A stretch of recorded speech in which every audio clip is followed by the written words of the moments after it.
aim of this DVD is to be able to conduct an effective recruitment interview. The way we're going to tackle this is by demonstrating examples of good and bad scenarios. Alan Hufke found that the purpose of an interview is to evaluate 7 major dimensions. These include general intelligence, job knowledge, skills and personality. Interview questions can be perceived differently due to their attitude, body language and the way in which questions are phrased by the person conducting the interview. Let's take a look, starting with the bad scenario. Good morning, Chris. Good morning. Take a seat. So, from looking at your CV, it seems you have a number of years' experience in this field. Do you feel at disadvantage to the younger applicants? No, not at all actually. I think it puts me in an advantage. Interesting. As you can see, by mentioning a candidate is older than the rest of the applicants, it is perceived as offensive and unprofessional. It can also set a bad tone for the rest of the interview.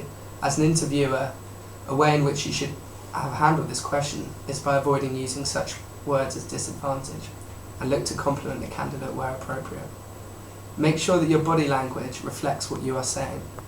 Gateswood states that the behaviour of the interviewer can affect the candidate's response, and this can be seen in the candidate's reaction to the initial question. So, from looking at your CV, you seem to have a number of years' experience in this field. Do you feel that you may be overqualified for this position?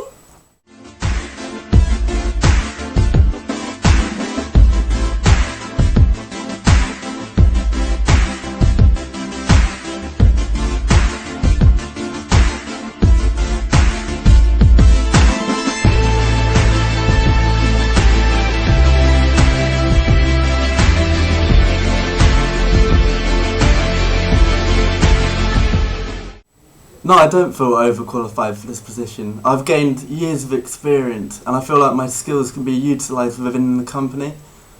I'm in a good position to pass on my knowledge to other colleagues. So, have you ever actually created a budget? Yeah, I have.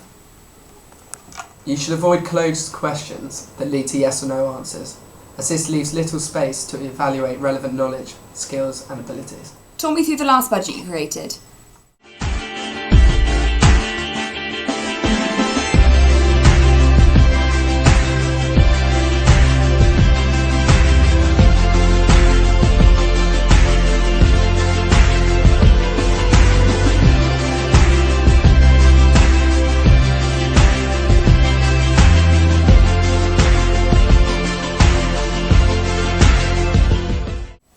When I was a financial director at High Masons, I conducted numerous budgets.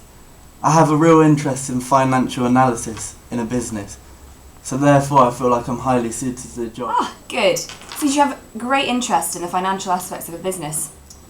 So why did you leave your job? You fired? How did you know you won't do that to us? No, I wasn't fired actually. I just felt it was time to move on and I know I won't do it again. Don't make assumptions before we've even met the candidate.